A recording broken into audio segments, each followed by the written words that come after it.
Hey there and welcome back to another My Hero Academia video. And today, I want to talk a little bit about Deku's dad, Hisashi Midoriya. Now, of all the characters in My Hero Academia, he is the one that is shrouded in the most mystery. He's mentioned in like chapter 1 and then disappears and is never mentioned again. So naturally, there's now years upon years worth of speculation as to who he actually is. So today, that's what I sort of want to come to a consensus on. Is he relevant or just some useless plot point? And also just a brief manga spoilers warning in this video. Not too heavy, but there'll still be some, so click away if you're not up to date. Anyway, there are a few major theories that revolve around the mysterious whereabouts or identity of Hisashi Midoriya. And the first one, and probably the most boring, is that he's just a regular dude. It's been stated before that he took a job overseas, and therefore he doesn't really have all that much contact with his family. Now, they could be divorced, estranged, whatever, but the point is, he's just a regular man. Well, a regular man who can breathe fire.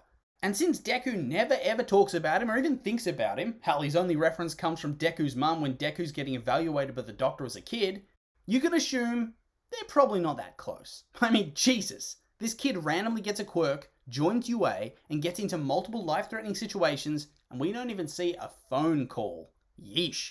No wonder he's so ready to adopt All Might as his surrogate father figure. His actual dad seems to be never around or available to help him out at all. And then some people even take this a step further. They see that Deku's often positioned as a narrator, that My Hero Academia is framed as him retelling the events that lead him to becoming the #1 hero. It's as if he's telling somebody who doesn't really know much about what's going on or what's happened during his school years. And so from this, some fans have slotted his dad into the position of the onlooker, the audience. The person that Deku's telling about his adventures. The person who really doesn't know much about his life. A man who's been overseas, away from his family for a very long time, only really providing financial support and not much else. A man who needs to be told about these events in the same way that the audience does. And who would probably appear in the very last episode/chapter and have absolutely no relevance to the story at all. And I'm in two minds about this particular theory. On the one hand, it kind of fits in well with Deku's story. He was born quirkless. He was not meant to be some sort of glorious hero. So of course, why would his dad have some sort of secret relevance? It makes sense for the average kid to have an average dad that just gets on with it and tries to support his family, like a regular person. Not some crazy masked vigilante or a glorious hero or a deranged supervillain. Plus, him having no real relevance really lets the writing highlight the special bond between All Might and Deku, who pretty much views him as a surrogate father figure if their interactions are anything to go off.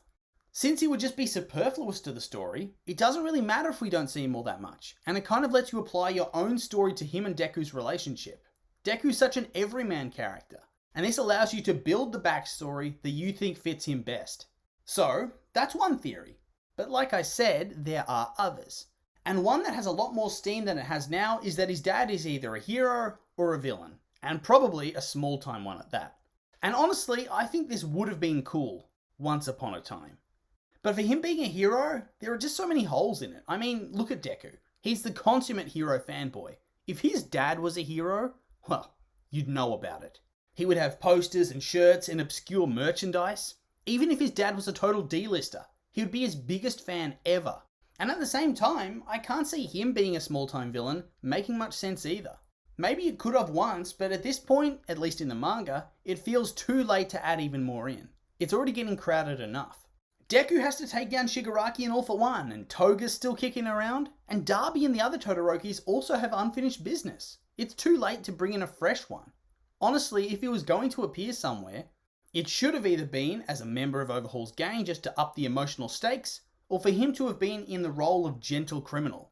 For the first one, the reasoning for his absence would have been that as a member of a dangerous gang, he didn't want to bring his family into the firing line. And for the second, well, I guess the reason he's away so much is that he's travelling the world as a gentleman thief. But now, I think it's quite obvious that those story threads have passed us by.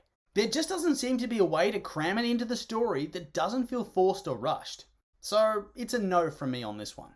Although it would be honestly hilarious for Gentle Criminal, a man who's had next to no relevance after his small school festival arc, to return to UA and try to claim Deku as his son. It would be so random but almost on brand in a way. But moving on, this brings me to the grand finale of Deku's dad theories. Dad for one. The belief that Deku's dad is All for One. Now this is one of those theories that you either love and think would be such a good twist, or you hate it and you think it would ruin the show / manga and Deku's story arc completely. And honestly, I'm not quite sure what camp I land in just yet. In terms of what I like about the theory, it's that it gives Deku a bit more relevance to All For One. Even now, it feels like he's still just All Might's villain, not Deku's. And we're closing in on the end. Shouldn't it be a bit more relevant to his story right now? It feels like Deku doesn't have enough of an emotional stake in this fight, and I get that his whole shtick is being the hero that fights for everyone with a smile, no questions asked, but I don't know. For the final big boss, I kind of want a little bit more, and this gives it to him. It makes it a whole lot worse and makes you wonder whether Deku's just another one of those paths to his goal that he laid down decades before. Just like he mentioned during the traitor reveal a few chapters ago. This would be a true WTF moment that would show how truly depraved All For One is, and would definitely up the emotional stakes for everybody involved, especially Deku. Plus, it adds to the dichotomy of All Might and All For One. One is the childhood hero, the savior, the true father. The other is the enemy, the user, who abandoned his family, who never cared, the biological dad, but not much else. Plus, it also explains the mystery of where Deku's dad's been, because it's not like he's coming home when he has no face and uses a respirator.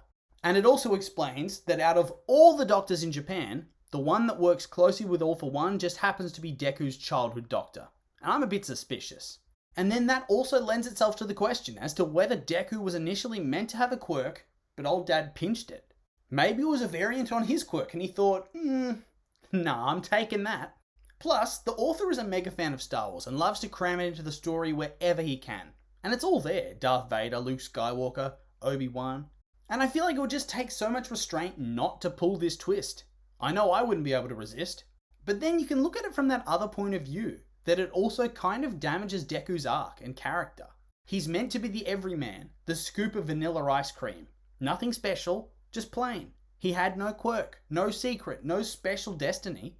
He was supposed to be regular. And then he met All Might and his life changed and he was given the chance to fulfill his dreams. Thus, his growth as a hero is earned from his own effort. Yes, he was given his quirk, but he had to work for it and earn it. He isn't part of some grand plan. Having a Darth Vader style twist kind of negates that message and makes it seem like it was always meant to be this way. It just makes him feel less special by making him more special. And not to mention, it's almost an exact do-over of the whole Shigaraki/Shimura reveal.